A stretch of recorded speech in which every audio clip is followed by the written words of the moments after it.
memberikan penjelasan singkat terkait pembelajaran untuk mengoptimalkan pembelajaran bagi anak yang berkebutuhan khusus ya. Nah, anak yang berkebutuhan khusus itu adalah anak dengan karakteristik khusus yang berbeda dengan anak pada umumnya. Jadi anak yang berkebutuhan khusus itu mempunyai karakteristik yang berbeda dengan anak pada umumnya, tanpa selalu menunjukkan pada ketidakmampuan mental, emosi maupun fisik. Nah, anak berkebutuhan khusus adalah anak yang secara signifikan mengalami kelainan atau penyimpangan dalam artian fisik, mental, intelektual, sosial, dan emosional. Nah, dalam proses pertumbuhannya dibandingkan dengan anak-anak lain yang seusia, sehingga memerlukan pelayanan pendidikan yang khusus ya teman-teman. Jadi mungkin bisa teman-teman pelajari, mungkin di sini kakak akan kasih contoh ya. Nah, jadi supaya lebih jelasnya kakak kasih contoh ya, contoh anak yang berkebutuhan khusus. Jadi contoh kayak si Budi. Nah, si Budi ini adalah seorang anak dengan disleksia, yaitu gangguan belajar yang memengaruhi kemampuan membaca atau memahami tulisan. Nah, ciri-cirinya itu yang pertama mungkin dia kesulitan membaca dan menulis dengan lancar. Yang kedua, sulit mengenal huruf tertentu atau membedakan huruf yang mirip seperti B dan D. Nah, terus dia itu membutuhkan bimbingan khusus seperti pengajaran dengan metode multisensor. Nah, itu contoh anak-anak yang berkebutuhan khusus. Nah, berikut contoh anak yang normal. Jadi contoh kayak siapa ya? Contoh kayak Ali mungkin. Nah, Ali ini adalah anak yang tidak memiliki hambatan fisik contohnya. Dia tidak memiliki hambatan fisik, intelektual, atau sosial dalam pembelajarannya. Contoh kayak dia itu dapat membaca, menulis, dan berhitung sesuai usianya.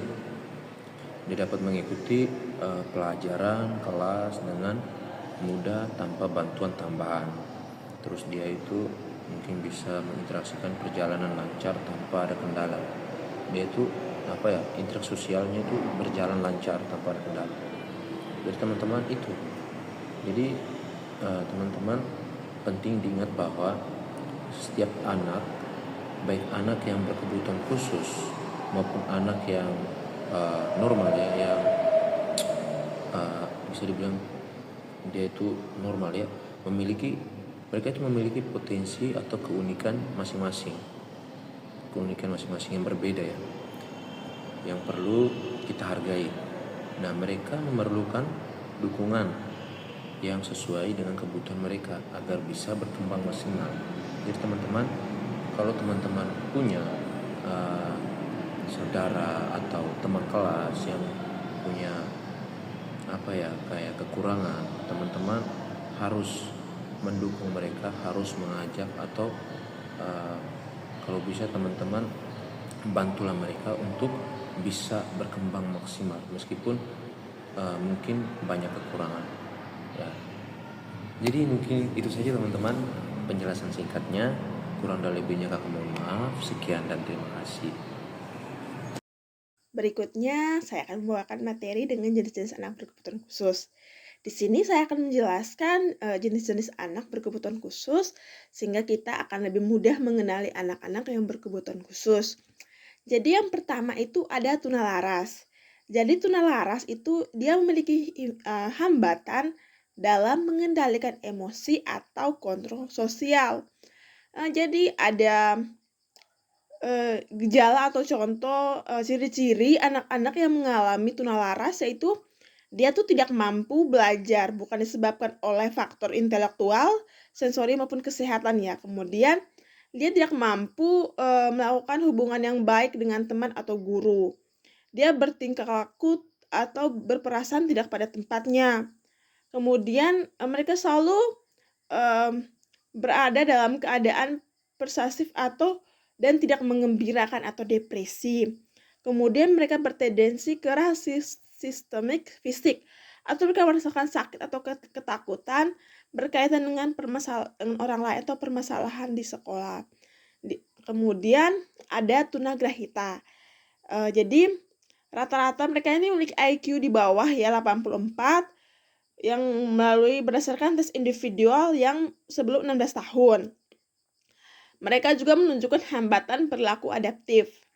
Jadi ada beberapa cara kita untuk mengidentifikasikan anak-anak berikut termasuk tunagrahita, yaitu kemampuan penampilan fisik yang tidak seimbang, itu kepala terlalu besar atau kecil.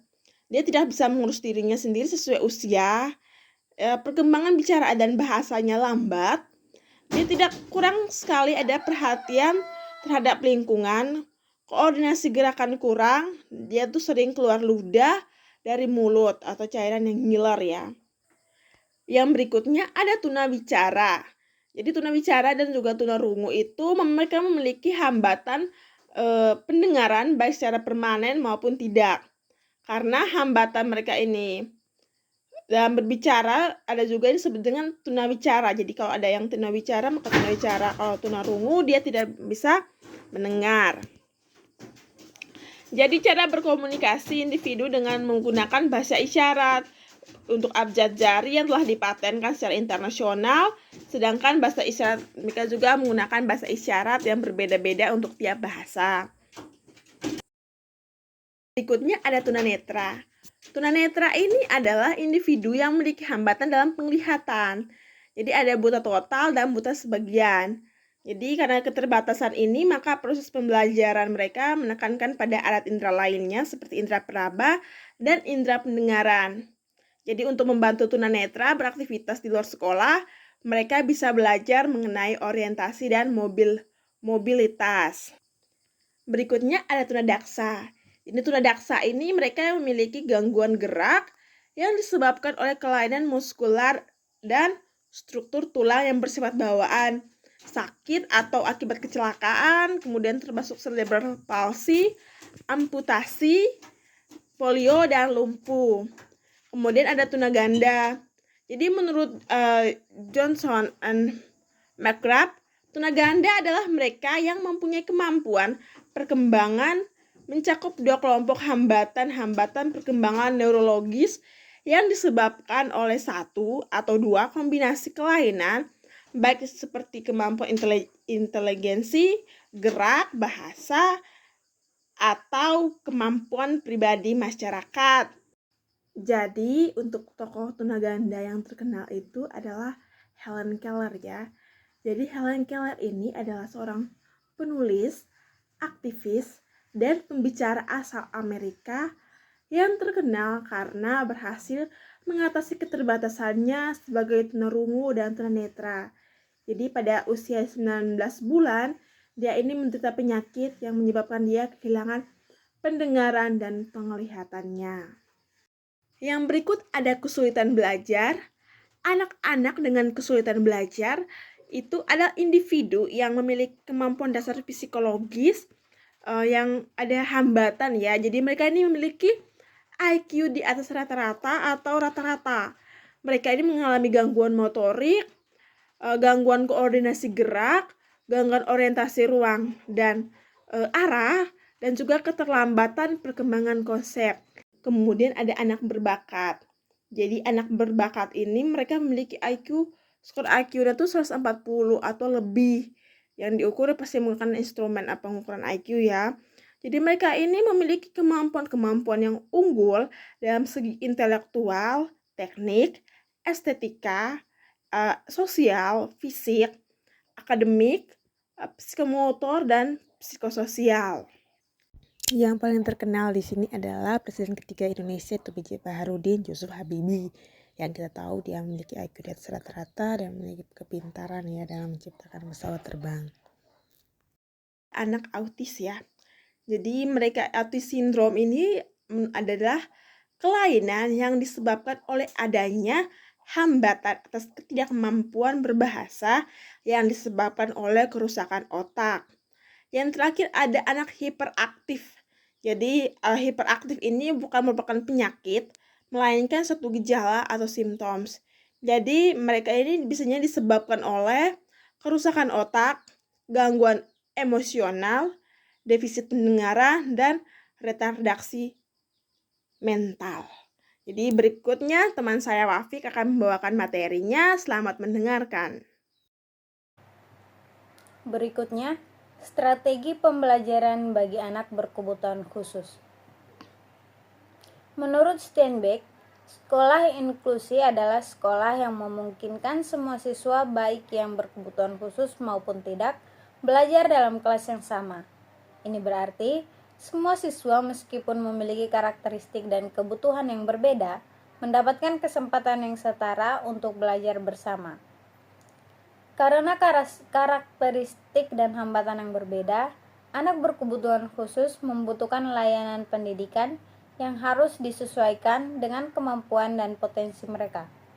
Pendidikan ini perlu dilakukan dengan memperhatikan metode dan pendekatan khusus yang dapat membantu mereka dalam mencapai potensi maksimal. Jadi, anak yang berkebutuhan khusus berhak atas pendidikan yang disesuaikan dengan kemampuan mereka, dan sekolah inklusi adalah tempat yang dapat menampung semua siswa tanpa memandang perbedaan mereka, menyediakan lingkungan yang mendukung untuk belajar bersama. Berikutnya, pendidikan peserta didik berkebutuhan khusus. Anak berkebutuhan khusus dapat mengikuti jalur pendidikan formal, seperti PAUD atau pendidikan anak usia dini, pendidikan dasar, dan pendidikan menengah, tetapi dalam lingkungan pendidikan yang inklusif, sehingga mereka bisa mendapatkan dukungan yang sesuai dengan tahap perkembangan mereka. Dengan pandangan yang inklusif, anak berkebutuhan khusus dapat berpartisipasi dalam kegiatan belajar, merasa dihargai, dan memperoleh kesempatan yang sama untuk perkembangan. Jadi intinya, pendidikan inklusif dapat memastikan anak berkebutuhan khusus bisa belajar bersama teman sebayanya dalam satu kelas, dan memungkinkan mereka untuk berbaur dan mendapatkan hak pendidikan yang sama, sehingga mendukung perkembangan sosial dan akademis. Oke, sekian materi yang saya bawakan.